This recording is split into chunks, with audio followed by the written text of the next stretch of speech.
Hi, I'm Danny from Crippled with Anxiety. Today's episode delves into sensitive subject matter that may be triggering or distressing for some listeners, including taboo OCD themes and suicide. We want to emphasise the importance of self-care and encourage listeners to prioritise their own mental well-being throughout this episode. If you find yourself struggling, please remember that you're not alone, and please contact a trusted person or support hotline. Thank you for joining us on our journey, and we hope you enjoy the episode.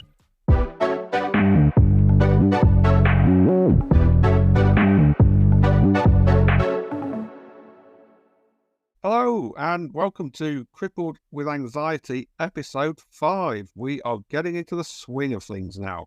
My name is Will. I'm Danny. And today's episode, we are going to talk about Danny. We talked about me a couple of episodes ago. I hope you all listened to that and enjoyed it. And this time it's Danny's turn. So while Danny actually did do training and knows how to question people and find out information about them, I have no such training. So that's journalism training. That's not, you made me sound like a MI5 agent like interrogating people. I did sports journalism. I was going to leave it open to them to determine if you were a spy or a journalist. So I don't want this podcast to bring targets on me, Will. I'm trying to do a good thing. So yeah, who knows how this is going to go.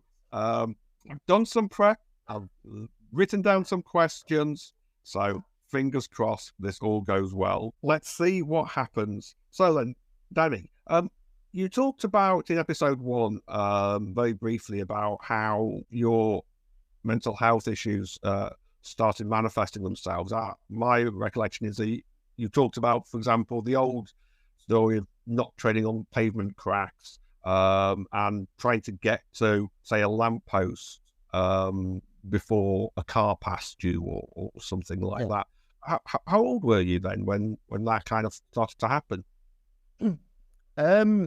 This is a weird one because now I can look back and think that's what it was. At the time, I wasn't really thinking it was an issue as such. It's only with the OCD stuff that we've discussed, it's kind of you look back in time to see when it started to manifest. So that's a question I've asked myself a lot over recent years as I've got this diagnosis.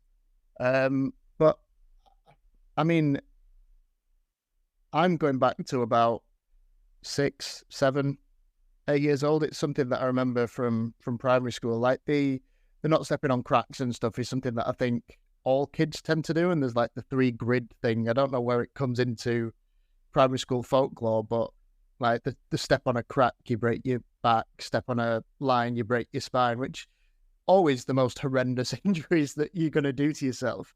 I'm not sure if that then developed into full blown obsessive compulsive disorder, but definitely had some impact. But yeah, then it started to manifest into just these what I now know are intrusive thoughts of run to that lamppost or before that car, and if you lose that race, then your grandma will die. Because why wouldn't that be the trade-off for you not beating that random car to a lamppost? I mean, of course it would. But as a kid, you're just like, wow, kids are weird. That's a weird thought. But then it develops into, what if she could die? I already said my first what if in this episode. What if is going to come up a lot in this episode. So yeah, I'd say it was around pretty early, like 6, 7, sort of year 1, year 2 for our British listeners. And then probably developed from there into other manifestations up to when I was reaching out for real help as I was an adult, thinking certain things, because with an adult brain, you start to get a lot more, well, what consequences are there of this? Do I feel like this? What does that make me? You start to look a lot more inwardly, having an adult brain behind it, and not just, oh, I've not stepped to that crack, so my back's fine, so I'll go out playing at 6 o'clock tonight. It's a very different experience when you're older. So you mentioned this before as well, that it's very much not a linear progression. Like my condition, got it when I was little, got worse, got better, but it's all very linear, and you can track it over the years. Whereas yours is very sort of up and down. But when because you said that all kids, we all did it. We all didn't step on cracks. We all sort of didn't walk under ladders and all that kind of stuff. Well, when for you did you start to think, hang on a minute, I might be doing this a little more than the average person. This might be affecting me, a little more than them. So how old were you? Can you remember when? Honestly, and quite upsettingly now, is I don't think as a kid I ever realised that it was an issue that I needed to talk about, because there was no understanding of what it was. It was just how I was, and I didn't want to tell anyone about it in case they didn't feel the same things, think the same things. You're scared of being judged for any of your thoughts or feelings growing up, whether that's thinking that a different football team's better than your friends, or whether that's asking a girl out. Like growing up, you don't want to share any feelings, so it's hard to share feelings you don't understand. And I think I just kind of did it on walks. I'd run to lampposts. There's still thoughts now that I'll walk down the street and I'll think it, and sometimes I will do a little quicker walk to get there, just in case. Like I think it's just muscle memory from being a kid. But yeah, I think, as I said, rather upsettingly, I didn't realise, I didn't know what age that it was getting worse. It was only as I became an adult and got a diagnosis and looked back and was told OCD manifests in these ways, I could look back at my childhood and go, actually, yeah, I've been suffering from this for pretty much all of my life. And another sad thing about that is you don't get that time back. You get a diagnosis, you understand what was wrong, you can start to forgive yourself for how you were and how much time you spent doing compulsions and all these things, but you don't get any of the time that you've used back. And I'm being very conscious not to say the time that I wasted, because I'm very much now in a frame of mind where I try and learn from time that's passed. Whatever I've done, whatever I thought, I was doing the best that I could with the time that I had and the knowledge that I had. Is how I'm trying to look back at those times rather than just be overwhelmed and sad. Pretty similar to, as you said, like you don't look back at any of the times where you were going through sort of diagnosis of any of your issues and what were probably pretty sad and intense times. You can look back at them now and go, well, actually, it was trips to London that I remember. It was time with family that I remember.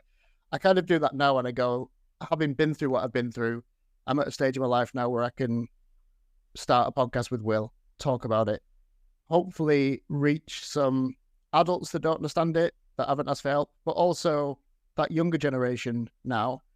Had I known that racing cars to lampposts to save my grandparents from gruesome deaths, or any of those thoughts were part of a deeper condition, it'd have been easier to go, Mum, I think I'm suffering from this, or can we go and chat to someone about OCD or severe anxiety, because I feel like I'm going through it. We didn't have that sort of output back in the day. It didn't, not that it didn't exist, but it wasn't widely available. So yeah, it's quite. No, that's exactly. It's a good point. I mean, it wasn't talked about. It wasn't a thing that people really knew about, and I certainly am thinking back to my teenage and youth years. I didn't know anything about mental health issues or anything like that. It really wasn't talked about like it is today. Obviously, there wasn't social media when I was younger either, so you couldn't, or even Google, so you couldn't go away and look things up or anything like that. And it's a well-worn phrase, but you don't know what you don't know, and if you don't know how to find out about something you don't know exists, you can't find it and you can't look for help. The internet as well has opened up a much wider community, and obviously it's two-pronged. Like we can look at social media and go, it's definitely exacerbating anxiety disorders and depression and mental health conditions, because there's a lot of horrible stuff on the internet, because it is the Wild West. But it's also opening up a lot more tools for people. It's opening a lot more conversations. It's creating a lot more bigger communities, because as you say, in the past, if the internet wasn't there, we'd be feeling these things. We'd go and speak to someone that was in our community, which was quite a close, short circle of friends or family, and we'd go, how would you deal with this? And they'd go, I dealt with it by doing X, Y, and Z, or just grinning and bearing it. Like a northern male response is, from our families back there, would be, you just get on with it because you have to. You're the provider. You don't have feelings. And ultimately, like, feelings are for the females in our family. they do the feelings, we do the graft. That's how it was. And it's like, there's lots of issues with that as well. But ultimately, when you come into someone to ask about anxiety, depression, mental health, which wasn't a term that was really used, health was just all encompassing. It was health. There wasn't a mental side, there wasn't a physical side. It was just, do you have a broken bone? Is your arm hanging off? If not, spit on it, rub a wet paper towel on it, get back out on the field. Like it was that mentality. So I think it definitely has opened up a lot more conversations and just widened that community. So you don't have to go to people that haven't experienced it for help anymore. You can come to people like me, a random guy on the internet that's gone through it, to say, here was my journey. Here's the help I needed. Here's what worked for me. Here's what didn't work for me, what might for you, and just link people in the right directions. Because it still needs to be medical professionals that are discussing this, but it's not always easy to get in front of a medical professional in the first instance. So you can easily just start to spiral and get worse and never ask for help. And some people, like I often lament how many people would have been saved by being able to ask for help from someone local or not been on waiting lists, and who are no longer with us now because their only option was to take their own life because they didn't understand and they just felt worthless and like there was no support. So yeah, anything we can do to widen that community is huge, and it's helped me, so hopefully it'll help others. Absolutely.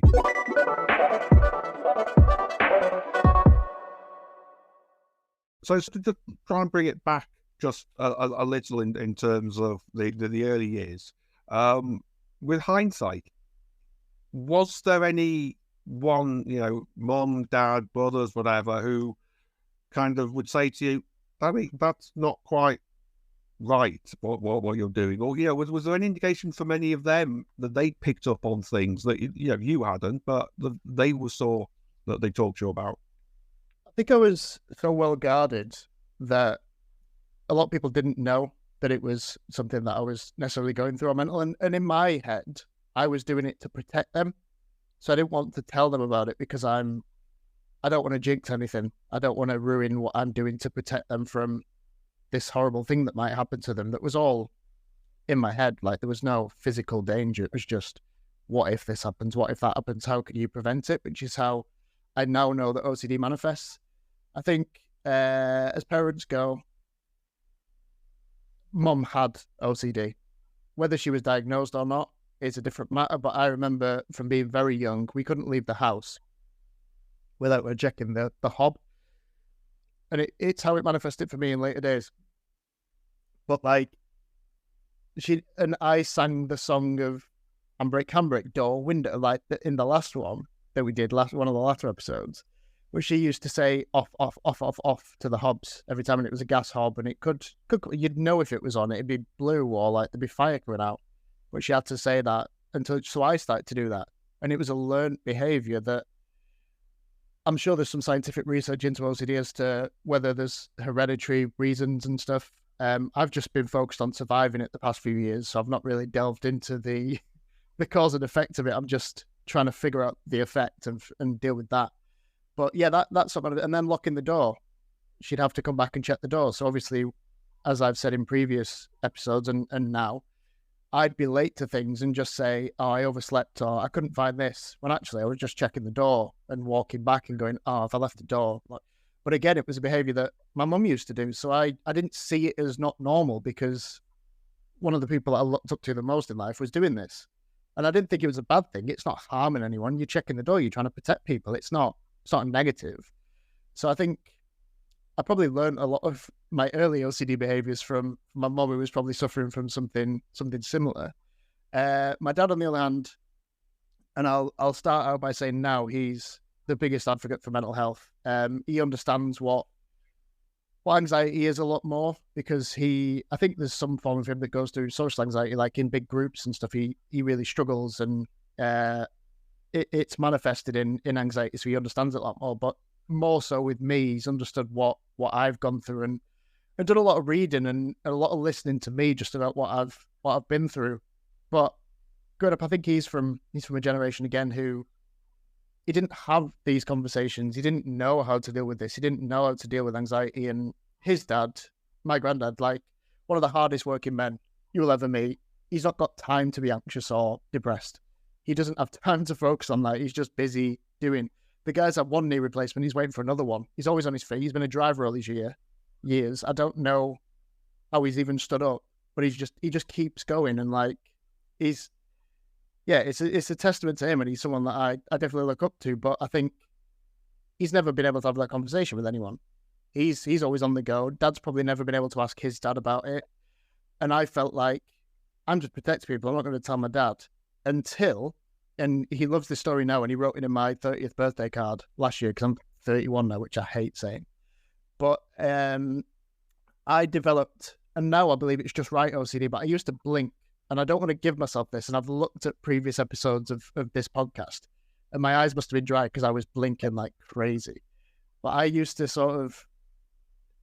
do it on my teeth at first, but I count from 1 to 10, and a good number would be on the right tooth because the right was my favourite.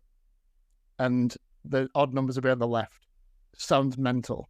I've said mental. Don't know if that's a bad term to use. Sounds mental. It was definitely a mental issue I was having.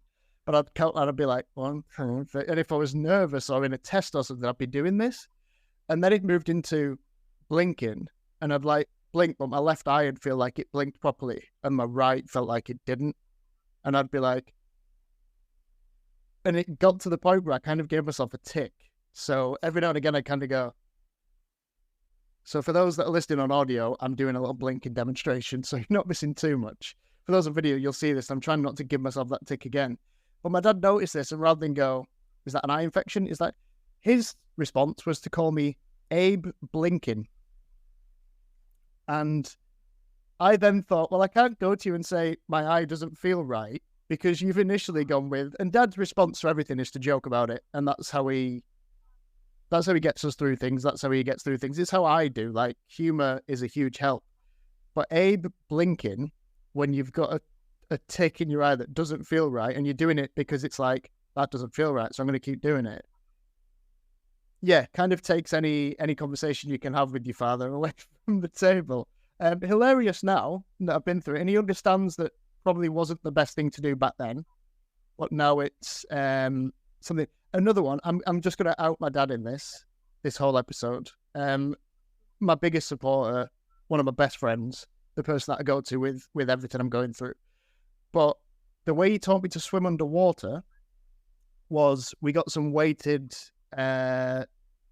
like, I can't even remember, but they were just weighted sticks, basically, that would stick to the bottom of the pool, and you'd have to dive in and go and retrieve them and hold your breath for a while because it's in the deep end. But rather than just going, yeah, go and get them out, cool, you've held your breath. He made it into something that my OCD would feed on. He said, these are babies. If you don't save them in the next 30 seconds, they're going to die. Wow. And I was like, and it was given a real life situation. It was the same as like going to school and them chucking you in your pajamas and going, tread water, and you get a badge. It was the same thing, right? Except on a horrendous level. And he didn't know I was suffering for this, but for OCD, I've been given, here's something terrible that's going to happen if you don't do something to prevent it. And I kind of feel that definitely had a real impact in my OCD. Dad understands now that probably wasn't the best thing to do. Didn't know I was suffering it. Probably not the best thing to do anyway, to be honest. But you are going to learn to swim underwater. And I don't think any babies died because I was so adamant that I would have stopped breathing underwater first before these little plastic babies with weights in would die. But yeah, things like that have definitely not helped. So just out of my dad in this episode, Will. That's a hell of a revelation. And also, why you went with Disordered Danny for your Instagram and not Abe Blinkin, I have absolutely no idea. So not even looking back to Abraham Lincoln anymore. The defense secretary or whatever for the USA now is called Abe Blinkin. Like, I can't escape it. And like, that was something that the kids used to take the piss out of me for, because like, why are you blinking so much? And they'd be behind me, like, giving it all the blinking. Because kids are kids, and like, they see you doing something different, and it's thing. Well, if your own dad to name you after a former president, like, what are we doing? I can't come to you with this now, can I? So, cheers, Dad.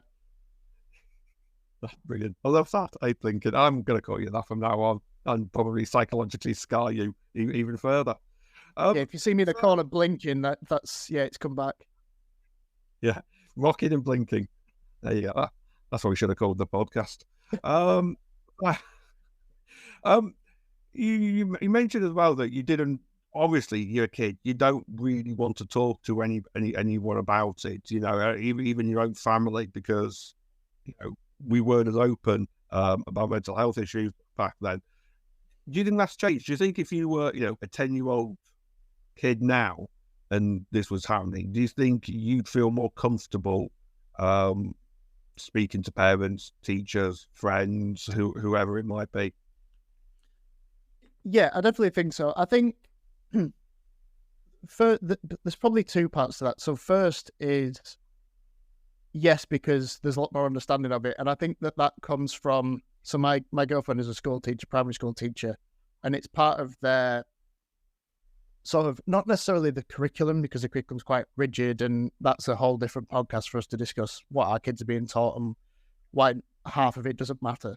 But it's the same reason why I know about the nucleus of the cell, but I don't know how to file my own tax returns. Like, yeah, we can discuss education at a different point, but I think all teachers now are kind of realizing that mental health has a big impact on children, or mental health in general can be affected by a lot of different factors. Because mental health is a term that people use now to say it's bad, but actually mental health is just your mental health in the same way as your physical health. You don't break your leg and go, I've got physical health this week, I can't come to football. You say I've got a broken leg. Like, but everyone goes, oh, suffering with mental health. No, your mental health can either be good or bad. You're suffering from something. So there's a bigger understanding of it.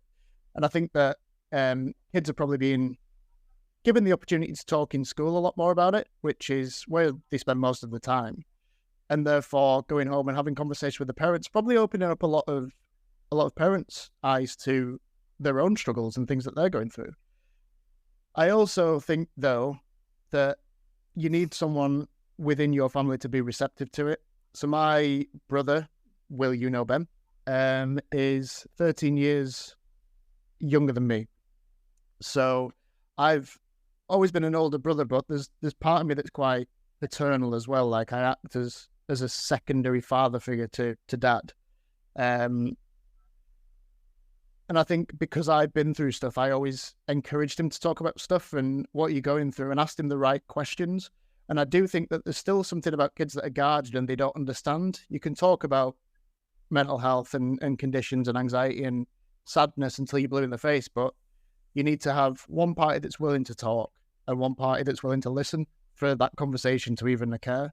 So I do think that there needs to be someone in the family or friends or whoever it is, just trusted person to breach that conversation with. So why I do think it's easier, I definitely think that we're on a trajectory for it to keep getting easier, because that generation that wanted to reach out will be the generation that people reach out to and remember their experiences. And from now going forward, I think that's just gonna snowball into hopefully quite a caring community in what has become an increasingly dark world. That's a great point. Flip that. Yeah, that's a great point, though, about how it's the generations now that are more open to having those conversations will be in future the generations that, will have to be the listeners. And, will they be able to do that? And it's hard. Like, I've been through it, but there's plenty of people that have been through my journey, have been through lesser, worse. Everyone's journey is different, but not everyone can feel comfortable sitting here and talking about exactly what they've been through. I think I'm proud that I've got to a stage where I can, and I'm doing it not for myself or to hear myself talk, because listening to myself back is horrendous, but it's for people to hopefully listen to it and go, yeah, I'm never going to talk about it as widely as you do, but knowing that someone's talking about exactly what I'm going through, whether they're just at the start of a diagnosis, they've not started the journey yet, they don't know they're going through it, all the way to I'm in what I would call recovery, but I'm still not comfortable talking about it. It's nice to, even if they never speak to us about anything that we talk about on this pod, they can feel like they're in the car listening to someone talk directly to them about their feelings without even knowing them and meeting them. And I think that's a huge part of it as well. It doesn't necessarily have to be here's a person, here's a problem, here's a person, here's a solution. Just hearing people talk about it is a conversation. It's almost like listening in to someone talk about your own life. And I've had that with other podcasts and other social media posts and stuff that I'll never speak to some of these people, but I can go, that resonates quite hard and I struggled with that. You're going to help someone without even knowing. And I think that's why it's good to be doing what we're doing, because it's just, yeah, it's hard to get to a point where you're ready to talk about it. But the fact that we are, I think, is huge. And we never really look back and talk about how proud we are to be in this position. We're just kind of, because we're still fighting. Like, you're fighting with conditions every day, and I'm fighting with conditions every day. Some days are better than others, some days are worse, but every day we're still living this, and we're going to live this until, you put it eloquently in the house move, until they carry us out of our houses. So yeah, it's something that we're continually doing. But if we can help one person on the way, then it's worth doing. Thanks for keeping me on track, by the way. Realised I'm kind of going off on tangents every now and again, but for those listening, Disordered Danny is because, unlike Will's story where he was very clean with, I had this when I was a kid, I went to these appointments, they felt my testicles, I did this, I was in a chair, I moved, it's very linear for Will. For me, it was very much, a lot of my stuff I didn't realise was happening until I was diagnosed 25 years later. There's an ADHD diagnosis awaiting, so I'm going to see something shiny midway through talking, and I'll jump to that. I'm going to pick different bits out from different stories at different times, and that's how I live my life. So that's why I'm Disordered Danny, and that's why I'm grateful to Will for being here with me to ask these questions and doing a great job. Thank you. You do keep touching on little bits, which I can see my list of questions I want to ask you about later. I'm thinking, please don't talk about that right now. I want to get to that later. But you're all right so far. You haven't ruined any of my future questions. So you talked about how obviously your first diagnosis was it the anxiety diagnosis? Yeah, so that was the generalized anxiety disorder. What sort of led to that? What happened that made you think, I actually have to go see somebody now? Something isn't right. And what was that event or events that sort of led up to you sort of having that thought process? Yeah, I think it's easy now to look back and go, well, actually, it was probably a range of things, but I'm going to be good, and I'm going to try and take it, as you've asked the question, and put myself in that situation. At the time, I think, so I'd become increasingly sort of lower in mood. It was around 2015, I think. I'd become increasingly lower in mood, and I was anxious about everything. The worries were kind of getting on top of me. And I just kind of thought, I probably need to speak to someone about it. And it was the first of, I've probably had about 3 or 4, they block out, but mental breakdowns. What you'd describe as a mental breakdown where, like, I just wasn't functioning. And it just got to a point where I was like having panic attacks all the time. But I remember... You just sort of elaborate. Obviously, people talk about sort of having a mental breakdown thing. I appreciate it's probably all different, but for you, what did that entail? I mean, was that literally just not able to get out of bed, or was that just getting out of bed but I couldn't go out of the house? I mean, what was that for you? What I remember most vividly about the first time, and it was terrifying, is I was sat in the bathroom, staring at the wall, just thinking nothing. There was nothing in my head. It had gone from all these worries and depression and sadness, and I was just a shell, sat in this bathroom just going, it was literally, as you see me now, I was kind of just staring at the wall.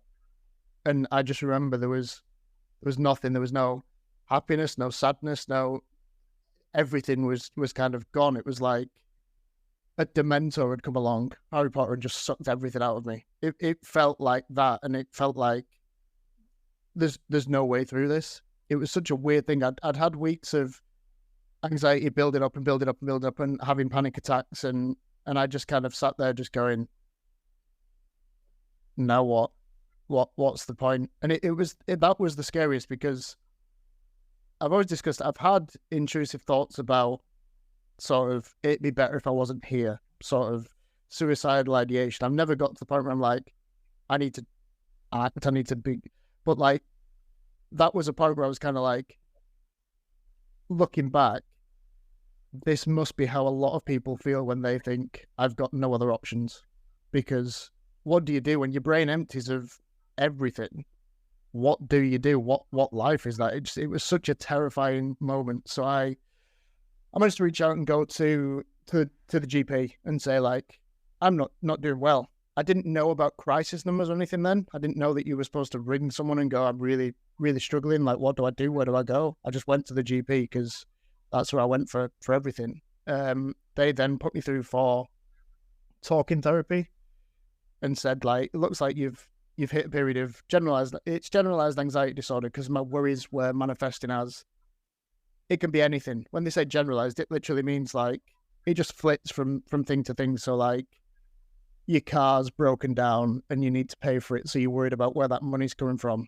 That gets fixed, but then you might think there's a storm coming, the roof might leak. Like, then it's like, oh, I've got a job interview next week, and really overly panicking about what you're going to say, and that, like, it's just generalized stuff. There's no sort of what ifs or the OCD side. It's just, you're just worried about a lot of things.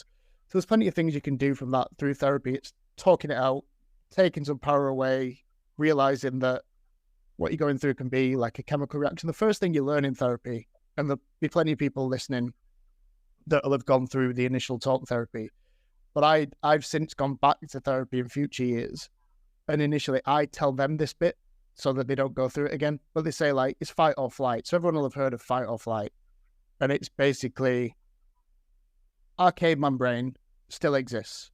It's still in there going, if you go out, you're okay. And this is the analogy that's been used like 4 or 5 times with me, so I just say it first now.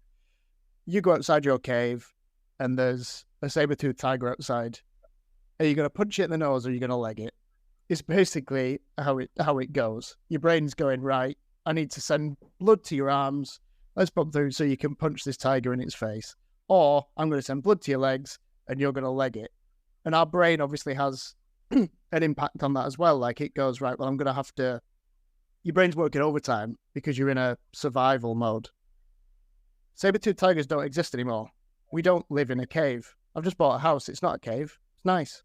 It's fine. There's lovely carpets. There's no saber-toothed tiger outside. I've got Coco, the cat. She's fine. She'll attack me if she needs food, but like, I'm not going to punch her on the nose. I don't need to run away from her. Well, my brain's still got this caveman instinct of survival, and that's what the anxiety feasts on. But our saber-toothed tiger today is, I've just been sent an email that I don't want to reply to. And you start to overthink that, and it's like, do I reply with an aggressive punch on the nose, or do I reply by running away from the email?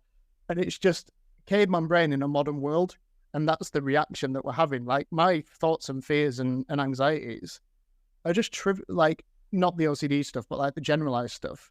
It's just trivial things that everyone's going through, but it's a chemical reaction from a brain that long should have evolved into modern times.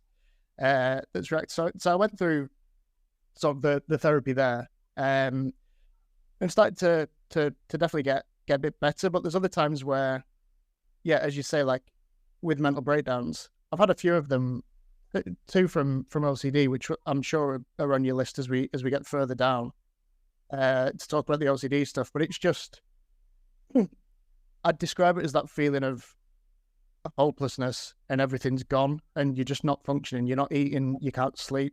You're sat in one position, terrified of the world around you, with no capacity to fight, ask for help, do anything. I just kind of felt like I was sat there, and the world existed around me, and I was just an audience member. It was, yeah, it's quite terrifying, even now, having survived all these things, to think back and go, that was one of the worst times of my life.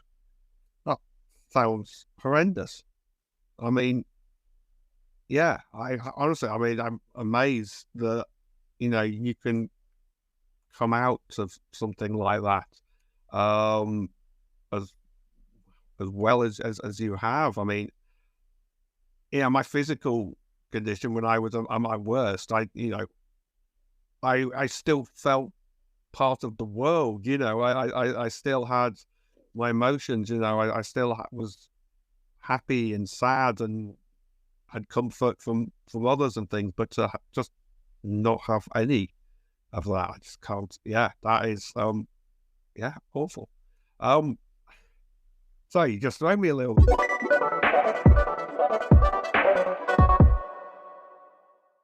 So you touched on it briefly there. With your OCD, in terms of what treatment is, because I'm fascinated by this, because unless you've gone through it, I don't think you really understand what it is. But what is the treatment? What happens? How long does it take? How long's a piece of string? I'm guessing, but or at least until you start seeing some kind of progress. I mean, I'm guessing as well the treatments are different for the OCD that you had for the anxiety, and maybe again for the ADHD when that diagnosis comes through. But yeah, just talk about sort of those treatments. Yeah, so the biggest difference is, and I didn't realize this until much later, because until I realized what I was going through was OCD, I just thought it was. The issue I have a lot of the time is when I'm diagnosed with one thing, that then becomes the answer for everything. So like more recently, if I've just been having generalized anxiety, or I've been low because of sort of grief that I've been going through, or whatever's happened recently, I'll go, it's because I've got OCD. When actually, just because I've got one diagnosis, that doesn't mean that everything is then under that umbrella. And I need to be better at actually identifying what the stressor was, how I need to respond to that, because talk therapy for OCD does the opposite. You can't go and speak to someone about OCD and try and talk it out, because OCD is a lot of reassurance seeking. So like my bad thoughts, whatever intrusive thought I have, is I'll come to so as an example, like rather than checking the door, which is a visible compulsion, I'll think in my head, if you've not locked the door, someone's going to break in and harm your family. So that's my intrusive thought. My visual representation of me stopping that is, well, I'll run back from where I am and I'll go and check the door and make sure that the family is safe in the house and I've locked it. Okay, I'm trying to not do that because I know that that's a compulsion. What I didn't realize is that I'll then go to a friend, I'll get in the car with you, we'll go to a game, or we'll go and grab something to eat, and I'll be like, I've not locked the door. You saw me lock the door, didn't you, Will? And you go, yeah, I saw you as you came out. Cool. That's exactly the same as me checking the door. You've given me reassurance. All OCD wants is reassurance. And then it's like, they describe it as a drug addict. I've had that hit, so my anxiety had spiked. That's brought it right down. I feel great. But then the doubt starts to creep in, and I need to ask for more reassurance. You weren't just telling me I locked the door, were you, Will? Because you don't want me to go home because you're midway through a burger and we want to stay here. Like, no, I definitely didn't. No, don't worry about it. Okay, comes down again, but it doesn't go all the way to that base level. There's still a bit of doubt in there, and it's the doubting disease. So then again, it'll spike and I'll need more reassurance. So what talk therapy does is I'll go and sit in a room and say, I'm having all these thoughts. Therapist, I'm paying you a lot of money. Tell me that I'm fine. And they go, yeah, so have you tried a worry diary? And I'm like, oh yeah, this isn't for OCD, is it? I can write down that, what if I don't have enough money to pay for my car? But with OCD, it's my family are going to die in a fire if I'm not turning the hob off. Not really something I can write down in a diary and make it go away. So talk therapy, I get that initial reassurance, but then I need more. So I leave therapy and I'm at home on my own going, I can't deal with this on my own. I need to go and speak to that therapist who's going to tell me I'm all right. So what it becomes is, and I didn't realize this until, it's probably worth now just touching on how I initially found out about OCD. So I did some reading myself and figured out what it could be, and look back at my childhood and go, checking the door, checking the hobs. They're all signs of obsessions and compulsions. And the worst one, I touched it in the first pod, and I'm going to be completely honest about the thoughts that you can have and the variations of OCD here. And we'll put a trigger warning and warnings at the start of the episode, but I'm going to be as open as I can be about all of this. But the main reason was during the first lockdown, I'd come off my sertraline, shout out sertraline, they keep me alive, and my antidepressants, that are just here, the side of me. I'd come off that. I was playing American football. I was going out with friends. I stopped taking sertraline. I stopped going to therapy. I was in a good position. I'd put things in place. Then the world stopped for everyone, and those things weren't in place anymore. And I was just sat at home, and my external anxieties didn't exist. Weirdly, it didn't move into sort of contamination. I didn't feel like I was going to get COVID. I didn't think I was going to die of the virus. It never became that. I don't know why. Maybe it's, as we've discussed, like I was living through that and it was something I could just deal with. But it was 3 consecutive episodes in a week where I was watching TV. One of the times I wasn't even watching TV. The first time it was a gambling advert came on. There was no sport to bet on, but I had convinced myself that this gambling advert was like, when the fun stops, stop. I like a bet, and it's one of my only vices. I don't spend thousands on it. It's like 5 or 10 a week on the NFL or the horses with my granddad. It's not a ridiculous amount. It's not more than I can afford to lose. I know that now. Look at rational Danny talk. The Danny that was sat in that chair watching that advert was not rational. And I saw that and I was like, oh my God, I'm addicted to gambling. I'm going to lose my house. I'm going to lose my family. My friends are going to disown me. Look at this guy. He had a job. He's wasted it all. He went to a casino. Like, all of this just came. What if you've done this? What if you could do this? I was getting in touch with William Hill, who I'd not bet with in ages because I was using different betting company, and was like, cancel my account. They're like, you've put a tenner in the past year, Mr. Roberts. I was like, cancel the account. I'm addicted to gambling. Like, completely off the handle, like more than generalized anxiety. Didn't really realize I was doing anything intense. That passed the minute that we watched It's a Sin, the documentary, the Russell T Davies show about the AIDS epidemic in the 70s. And I was like, that's awful.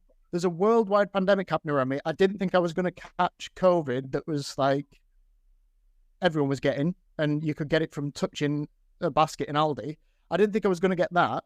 But AIDS from the 70s, after watching what is a very moving and great TV show, if you've not seen it, and well worth a watch, I was like, could I have got HIV? And it was like, there's a pandemic happening around you. You don't worry that you've got that, but you've watched one TV show and you think you've got HIV that's going to turn into AIDS, and you're going to pass it on to your partner and your family. And I was just sat there going, oh God, could I have got it from, I did go to the toilet like 3 months ago in the market. Like, could it be all these ridiculous things that now I can look back and go, what? But at the time you're going through it and you're like, oh, mate, this is like going in severity. So gambling, losing family, like AIDS, giving it to family. Like it always attacks what you love the most. And mine is like family and hurting other people. The one that caused me to have what was another breakdown in my life was, I wasn't even watching it. I was reading something, and my partner was watching the documentary about predators on dating apps. And it was about how they were trying to target underage kids on there. Like, there was a 14-year-old girl and this guy, and all I heard was, yeah, this guy isn't what you'd think. He was a family man. He'd never been to prison, and he'd used Tinder. And I was like, shit, I've done all 3 of those things. Like, completely forgetting that the thing that we didn't share was that he was trying to find minors online, and that's like abhorrent to me. Didn't even pick that bit up. But the 3 things that I could link to, I was like, I'm all those. What if I've done that and don't know? And it was that what if train. And I was kind of going, oh God. So I moved away and I could still hear it. And I was going, what if that car outside is because you did this 2 years ago and they're coming to get you now and it's the police? What if you, on Twitter, you sent a DM to someone who you thought was your age, but actually they were pretending they were 15? What if you've done this? What if you... And every now and again, I'd be able to, like, I'd go and check and I'd be like, I've not sent any messages to anyone. Like, I've been in a relationship for 4 years. I don't even use Tinder. I can't log in to check any of those. none of that mattered. Like, I'd get the spike of, oh yeah, you can't have done that. You'd know about it. Knowing that I hadn't thought about it until that documentary aired. I'd not thought one thing about it. Yesterday, I thought I had AIDS. 2 days before, I thought I was addicted to gambling. Those, at that point, I managed to go, yeah, but those were anxiety and OCD, probably. This is real. And it's always whatever you're going through now is real. And it's only now that I realised it was, again, it was that family man thing that had linked. Love my family, wouldn't want any harm to them. Kids, I've been around kids my whole life, coach with kids, have kids in the family. Like, it's something that it's attacking that is really dear to me, and it attacks what you value the most, is what I know now. But in that moment, I was like, if I could have done what this guy's done, I do not want to be here anymore. And the point that really got me was I couldn't ask for reassurance anymore. I didn't want to go to someone and go, I'm not a monster like these guys, am I? I don't want to raise that with parents or whatever. Managed to say it to Dan. He was like, what are you talking about? I was like, yeah, I don't know if I've gone through this. And then I was like, what if you blacked out and you forgot about it and you've done all this? And I was like, right, I can never get over that. And that was the point where I sat on the sofa and went, this is the biggest throw with you. But I was just like, fuck, I am not in a good place here. So I rang the crisis line and they were like, talking me through it and going, are you a risk to yourself? And I was like, honestly, if this is something that I could think or do, I do not want to be here. So yes, I think it's a crisis. And they were like, right, so talk me what you've been through this week. And I told them all. They went, you are showing severe signs of sort of OCD. It's not something you can prove, or it's these thoughts that you're having and they're manifesting in this way. And then that's what got me through to sort of the therapy for OCD. And that's your initial question. You can see that I've just rambled on about what I went through. But I feel like it's all good material that people need to know to understand how horrible and aggressive it can be. No, absolutely. I mean, not rambled at all. I mean, it's great because, you shown a side there of OCD that I think the vast majority, and I'll hold my hand up, I am in that vast majority, had no clue. I mean, I think all you think of when you hear OCD is check the doors, check the gases off, have I turned the lights off, check them a few times, go around the house a couple more times, or all the knives and forks straight in the drawer.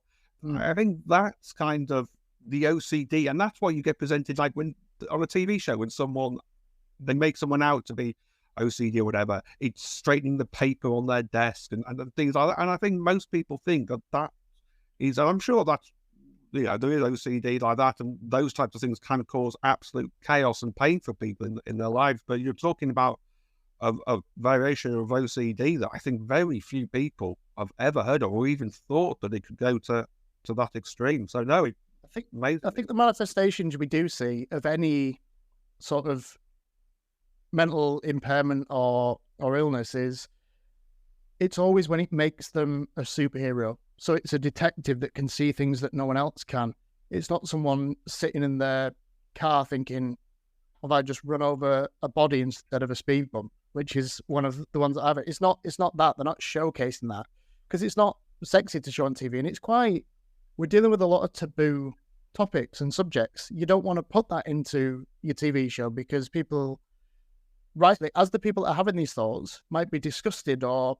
I've always seen OCD portrayed as being clean and tidy. Like, my tablets are next to me, not in the medicine drawer. Like, there's a crown here from God knows where. Like, I'm not a tidy guy. Like, my house is clean and stuff, but nothing's in an order. Like, I'm disordered Danny. It wouldn't be right if I was in an order. But that's how I'd seen OCD as well. And it's... Yeah, what I've since learned, and I'll touch on the what therapy is right for OCD, but I think quickly what we've discussed off pod when I first went through this and told you about it is OCD is the all-encompassing obsessive compulsive disorder. For it to be OCD, there's an obsession, so your intrusive thought, your compulsion to stop it from happening or from having any power, and it's disordered because, not to be like what is normal, but because it's not a normal thing it's not how neurotypical brains work. But what I've since learned is there's lots of letters that come before OCD now. So the last one that I discussed, which was the most horrendous for me was POCD, which is literally paedophilia OCD. And within that, it's, could I be attracted to kids? People have had this where they're like, when I've bathed my own child, have I spent too long cleaning their private parts? Does that make me have molested my own child? And it stopped people from being able to raise their baby from, like, they've given birth to a child. OCD has put a thought in their head that's like, you've molested your own child then. They don't go near the child because they don't understand it and they think that there are a harm to it. And it's stealing precious memories and years away from something that is actually just a thought. You're not that person. You're not doing that. But until we talk about it as being a mental condition, we don't know about it in the same way that, like, and this is the disorder thing coming again. I'm flitting to other things, but shell shock in World War One, the suffering from shell shock. No, it was PTSD. We've got a name for that now. It was a post-traumatic stress disorder from seeing people blown to bits. It's not because the shell went off and they were like, oh yeah, I've got shell shock. It was awful for them. It's actually a diagnosable condition that you can get support for and get help for. And through postnatal depression, some mums, when they give birth, they're just a bit mad, aren't they? You don't know what's happening. No, we know what it is and we can deal with it and we can figure it out. It's the same with OCD as a condition and one that I fight for. But our OCD, relationship OCD, is this person that I'm married to right for me? Am I going to cheat on them? Did I cheat on them at that Christmas party where I got a bit drunk?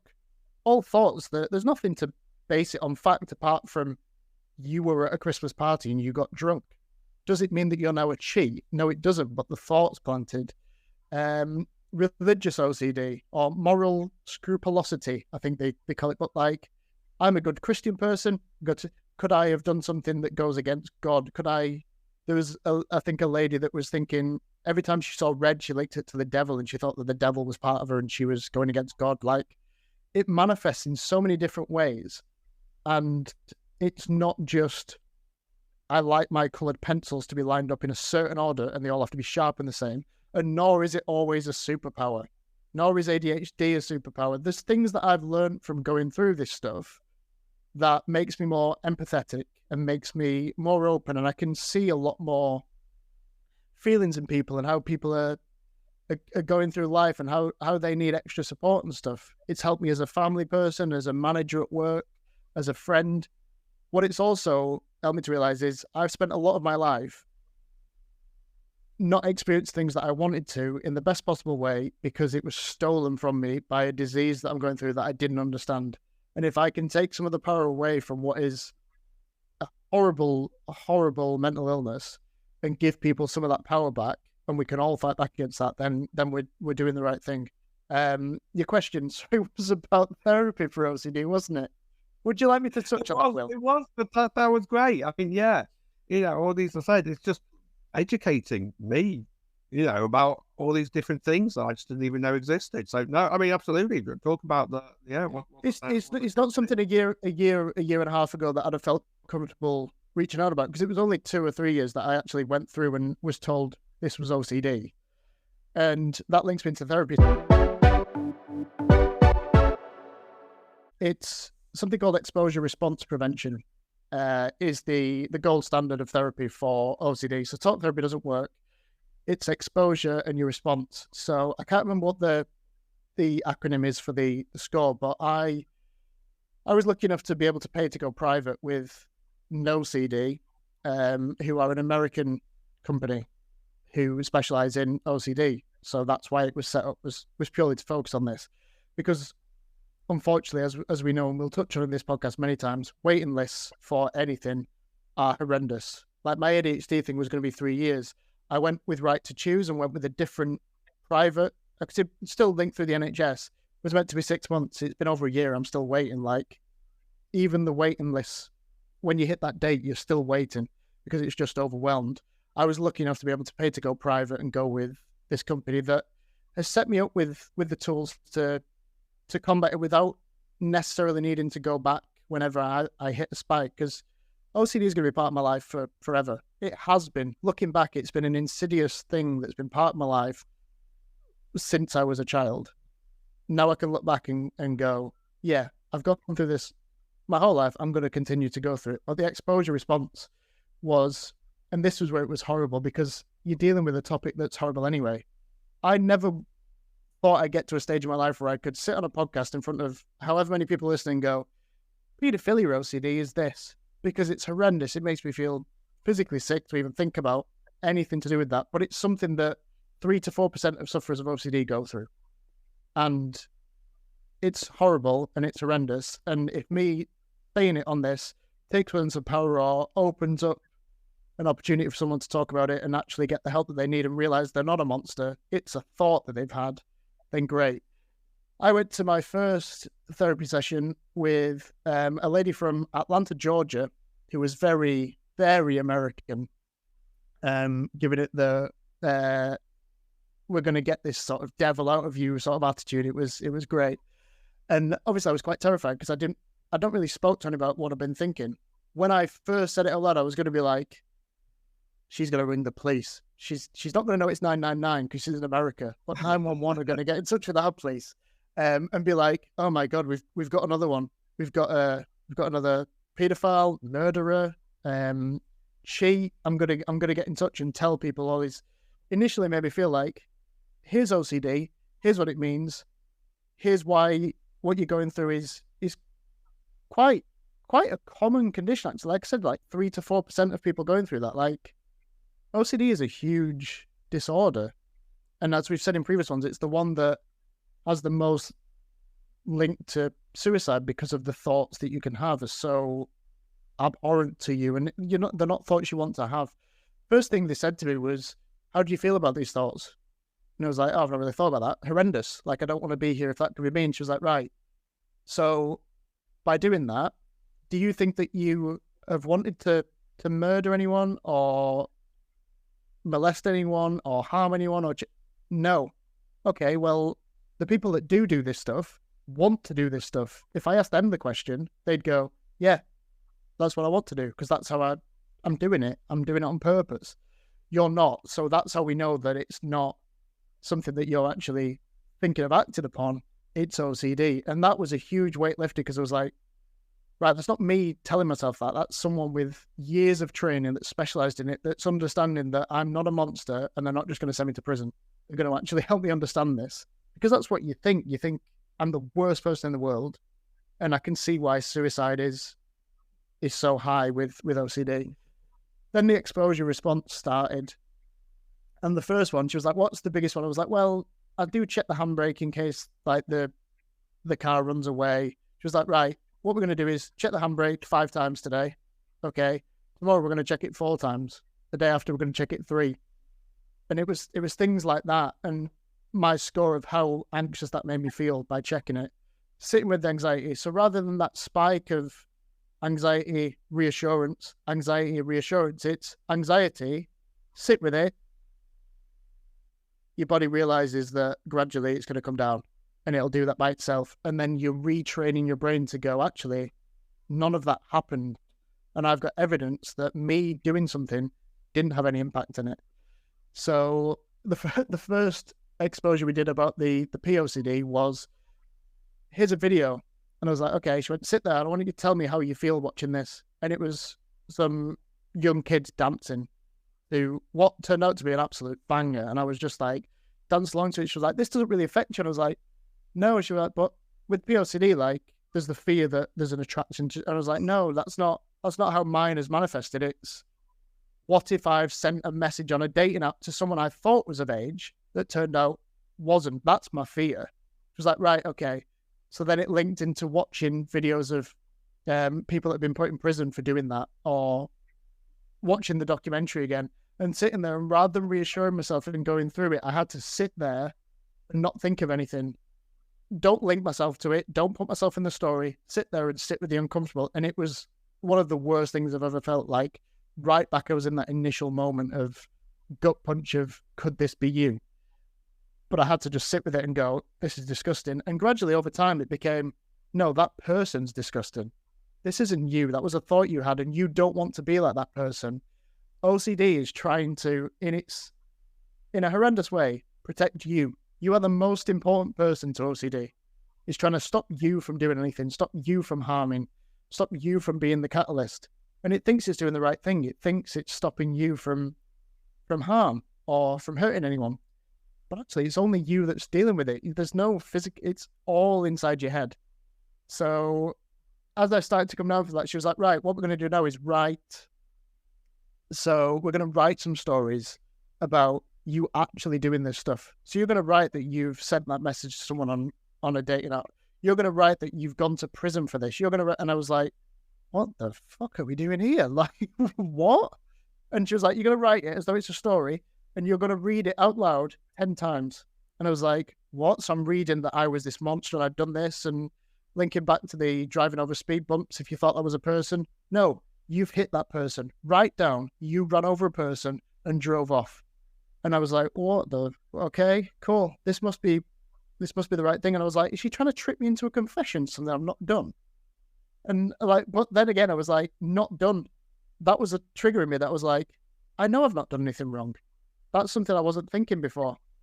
After the first few read-throughs, my anxiety had started to drop. It was just words on a page. It was nonsense. I knew it wasn't me. I knew I'd not done that. What she was getting me to become comfortable with was, she had said that certainty doesn't exist. You're striving for certainty. Humans are fallible. Things can happen. Your brain is not going to protect you from stuff. You saying thoughts, asking for reassurance, isn't going to protect you from anything that can happen. And it was more that, it was like being okay with anything can happen in your life. And you banking worry and banking reassurance. When it comes to that particular moment, say you accidentally do get involved in a car crash. If you'd worried about that car crash for 10 years, can you go into a bank and take out all that worry and go, well, it's all right, I can fix it. Here's all the worries I had. No, you can't. You're going to deal with it in that situation with the knowledge you've got now. And that's what exposure response prevention kind of does for you. And as I got past the last thing that she did, as I got past the reading it out and the writing and the watching the documentary, I was feeling all right. I was like, doesn't affect me. It doesn't affect me. She was like, started to target me directly. She'd look into the camera and she'd be like, yeah, it does. You're a monster. And I was like, what? She was like, you've killed people. You're a pedophile. You're the worst person in the world. And I was like, I'm paying you for this. What are you doing? I thought I was at a position where it was good. And she was like, why are you reacting to me? And I was like, because you're saying these horrible things. She went, yeah, so's your brain. I'm your intrusive thoughts. Why are you reacting to me again? And she was teaching me that I'd stop reacting to the voice in my head. She was a physical manifestation of the voice that I'd been having speak to me for years and years and years. And with OCD in general, the voice that said, don't step on that crack, the voice that said, run to that lamppost, the voice that said, you're addicted to gambling, I was then given a physical representation. Because it was in my face, I was going, no, I've not done that. She was like, stop reacting. And it was at that point that I went, and I had to sit there and let her shout all that stuff at me, feel awful, and then go, yeah, there's no power here. You have no power. I'm going to have these thoughts, and I'm going to deal with it in exactly this way. So it's not a therapy I need to keep going back to.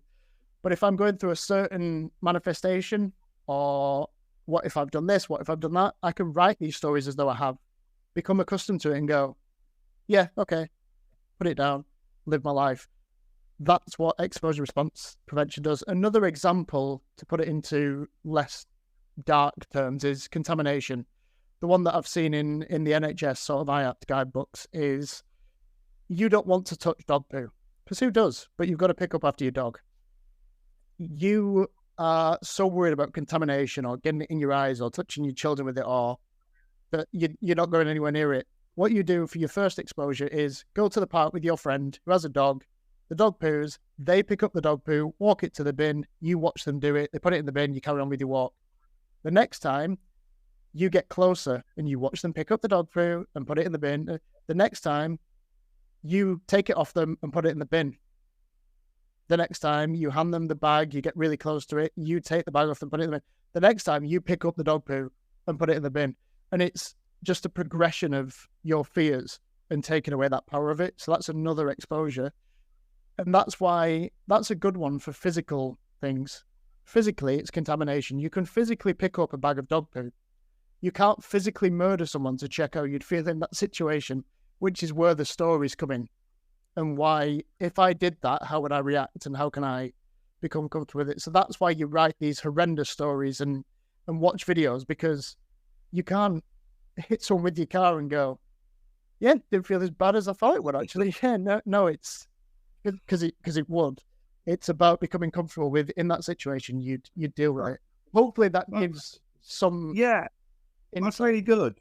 That's really good. I mean, look, I appreciate we could talk for another hour on this, easy. And we will obviously come back to this in future episodes. But I kind of just want to end basically with one final question. And you have sort of touched on it before.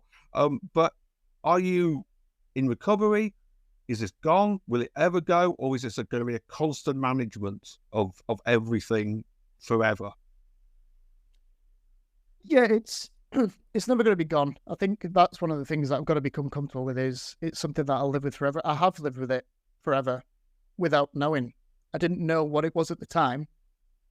But as I've gone through the therapy, I've realised that running to lampposts so your grandparents don't die, or blinking because it doesn't feel right, or checking out all these things are part of it. It's just it got to a point where it was starting to impact a little bit. I can get away with checking doors and hiding knives so I don't accidentally get stabby. Like, I can do that without anyone knowing. I can say I'm late to things without anyone knowing. I can blame it on ADHD for being late for things. I saw something shiny and I was distracted. But actually, it's always going to be something that's there. Now it's about my recovery journey is just being comfortable with knowing that I've got it and dealing with it as it comes up rather than letting it develop into a point where I'd saw no way out apart from ringing a helpline and going, if this is me, I don't want to be here. I'm in a position now where I can catch what is a what if, what's an intrusive thought, what's just anxiety that I should be experiencing, what's generalized, and having that support group around me as well, such as yourself or like family members or partner that I can see in me and go, you've just checked the door twice. What are you thinking? And can call me out on it. Because now I've been open about it and people online now can look at me and go, saw you in that pod, you were doing something with your eye, Abe Blinkin. So like things that I've talked about now can be called out by other people, which is huge. It's not just a lonely journey on my own. It's not just me dealing with it. And knowing that I've got these tools in place, so exposure response, talking therapy if I do need it. Like I'm going to be going through therapy again or depression because we'll touch on it in a future episode, probably about grief. But I've lost a lot of family members, including my mum this past year. That's not an OCD thing. That's not an anxiety thing. It's just a really shit thing that I need to talk to someone about to unpack a lot of grief that I've been going through. And therapy for me, I'd like to end on this, regardless if it's exposure, talk, whatever therapy is, I think therapy is something that you should get before you need it. Because when you're at crisis mode, that's great and they'll help you out of that crisis. But therapy teaches you tools to prevent crisis. It teaches you things about yourself, about your relationships, about family, about friends, about work, about society that you can then take into your everyday life. So you'll never get to a point where you have a breakdown.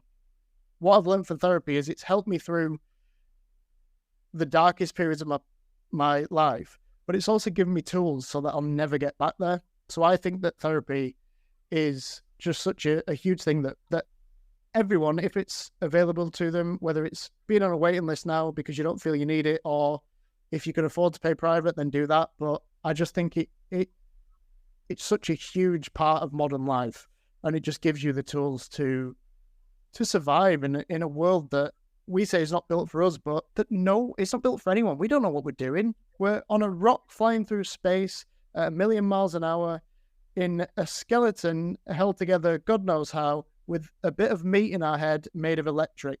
None of that makes sense. Why are we trying to make so much sense of it on our own? Speak to people, have the conversations, live the best life you can.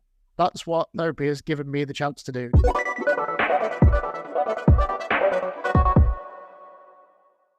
What you've been through, thank you for being open, sharing it all. It just goes to show that you never know what someone's going through. You might think they're having a bad day or they're being mean or whatever to you, but you don't know what's going on in their life at that moment. Just, we end every episode by saying, just be nice to people. It makes the world a much better place. we've touched on a lot of pretty tough topics today. So, if any of them resonate with you, please talk to someone. As we said earlier, there are now hundreds of places you can go and find help. That information is out there, easily accessible. There are people trained who will help you right now. So, please do that. With anything we've touched on today, or in any episode, like, we aren't medical professionals. We're going off lived experience. Our experience is we've been through these things. If you want to drop any of us a message, or the at Crippled with Anxiety accounts a message, This Role in Life 1, Disordered Daddy, I'm not gonna host an exposure response therapy session with anyone, but I can point you in the direction of definite support or help. And I think as an episode of EastEnders or Coronation Street would do, there's some great resources. So, like, if you're struggling right now and you're waiting on a reply from me, or you just need help, Mind, Samaritans, all of these places have got immediate help. And we'll put on the into the caption the phone numbers for any crisis lines or any of these. We'll tag these accounts in as well, because they're just an invaluable resource. Even if you're not going through it now, or you know someone that is, or you just want to learn more, I'd really encourage people to do so, because it's such a huge part of modern life that there's more understanding of now, and it's just a great thing to be well versed in. But yeah, just drop us a message at any time. Thank you for listening, everybody. We hope you found it interesting, and we will see you again for episode 6 in next week. Thank you. Catch you later, guys.